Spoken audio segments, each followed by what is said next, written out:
Laudna and Imogen on Team Evil, a Critical Role 10th anniversary celebration, a dog with a sword? Is this a sword-fighting dog? The Critical Role cast got together for a panel at Emerald City Comic-Con over the weekend, and they showed up ready to drop some major lore bombs and possible spoilers on the crowds and all those watching from home. But before we get into those big lore bombshells, let's address the elephant in the room, or rather, the sword-wielding dog in the room. And if that alone doesn't deserve a like and subscribe, we don't know what does. Yes, the panel was initially derailed by an incredibly friendly service dog who had been trained how to pose with a sword in its mouth.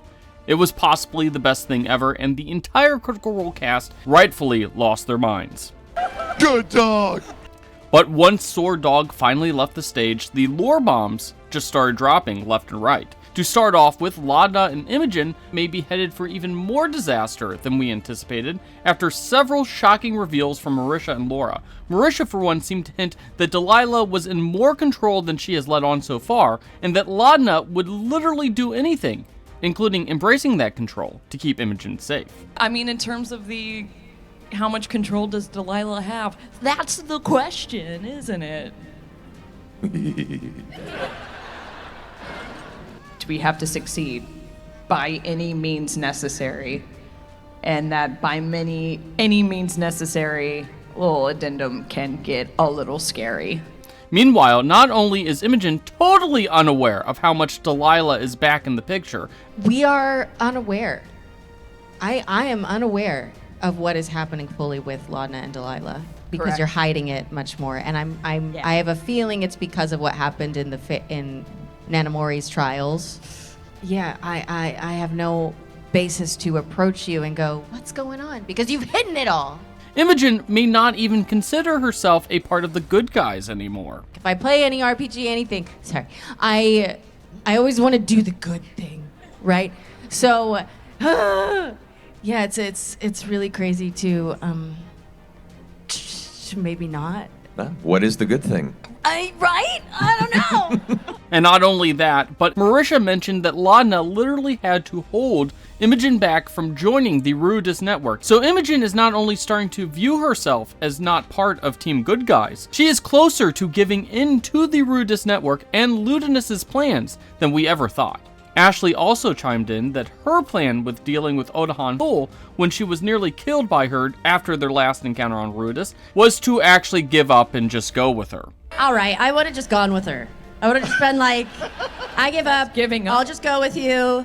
It's fine. That means both Ruidus-born party members seem to be very, very close to just walking up and handing themselves over to Ludinus and the bad guys.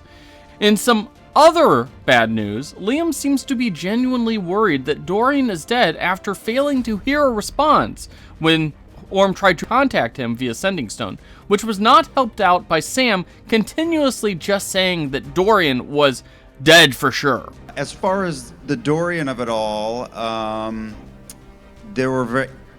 Stop it. I mean, Imogen's reasoning was sound. Dorian could have been asleep or away from his rock. 100%. Not 100%, and that's the problem. I hope he's okay. Liam also seemed to be pretty sure that he was still doing the right thing in his deal with Nanamori, and that the deal was still ongoing. Apparently not realizing that by the party technically returning to Exandria already, thanks to that portal a couple of episodes ago, that the conditions were met and Nanamori's protections were over, and that he could be called into service at any moment, or that the party could meet disaster. He's not even really ashamed of it. It only affects him, and it's his best friend's grandma. So I don't know. It's like it is really a pickle, but it's not the worst.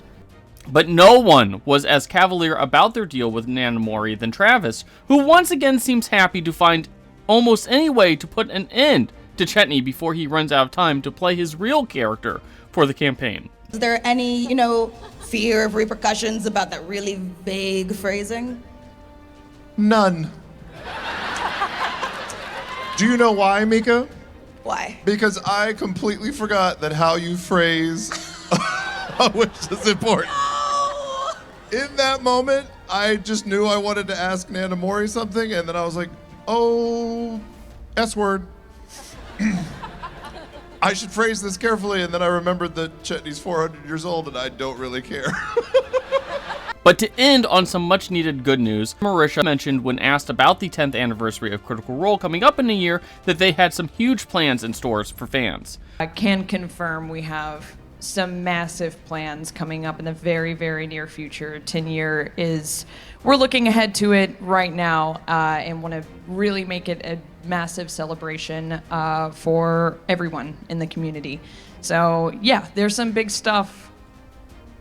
Just pay attention, follow us on socials. It's going to be great.